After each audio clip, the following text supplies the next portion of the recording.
Sveiki visi, aš esu Rokas Mankevičius ir mano tema yra pradinukų matematikos žinių testavimo sistemos kūrimo galimybės.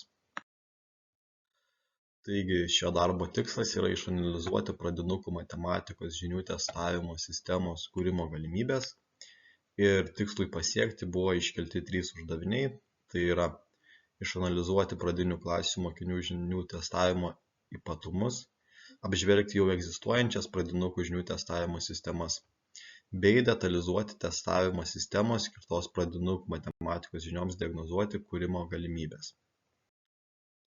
Tai visų pirma, norint sukurti sistemą, reikia gerai žinoti jos sritį. Todėl buvo atlikta šaltinio analizė ir iškilo keli rezultatai. Visų pirma, tai matematikos raštingumas prisideda prie kognityvinių ir socialinių gebėjimų ugdymo. Buvo pastebėta, jog vaikai, kurie yra matematiškai raštingi, netgi geriau prisitaiko visuomenėje. Kitas rezultatas yra, jog individualizuotas mokymas užtikrina geresnius mokymosi rezultatus. Tai yra gana akivaizdu, tačiau mokytojams gal neužtenka resursų, kadangi klasės yra didelės ir sunku prisitaikyti prie kiekvieno mokinio poreikių. Ir trečiasis rezultatas yra, jog elektroninės testavimo sistemos palengvina mokytojų darbą ir spartina vertinimo procesą. Na ir čia gali būti nebūtinai mokytojas, gali būti ir tyrėjas, bet esmė tame, jog skaitmenizuotus testus yra žymiai lengviau įvertinti ir tai priveda prie to, jog lengvėja duomenų analizė.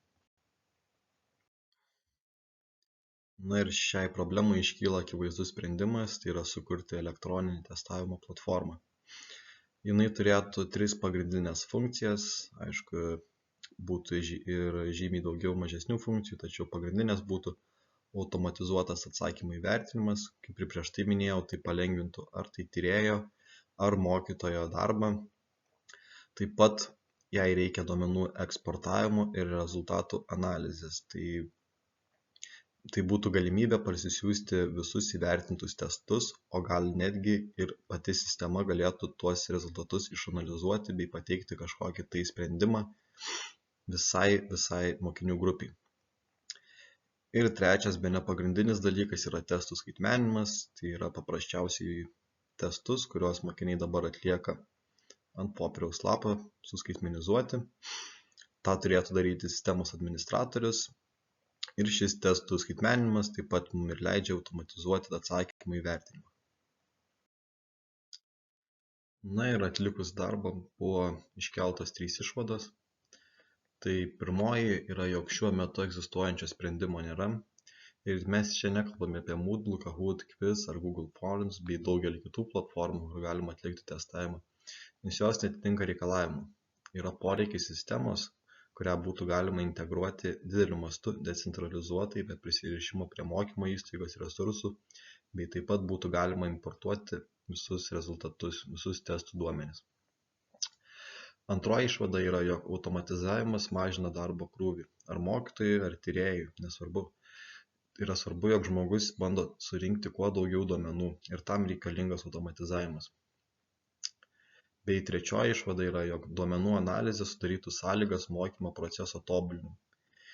Iš esmės ši išvada yra antrosios pasekmė, kadangi duomenų analizei atlikti reikia daug duomenų, kurios padės surinkti automatizuoti elektroniniai testai. Jau tada išanalizavus duomenis mes galime spręsti, daryti išvadas apie mokinių rezultatus bei matyti jų silpnąsias vietas. Na ir būtų tiek, o čia yra mano literatūros sąrašas. Ačiū uždėmesį.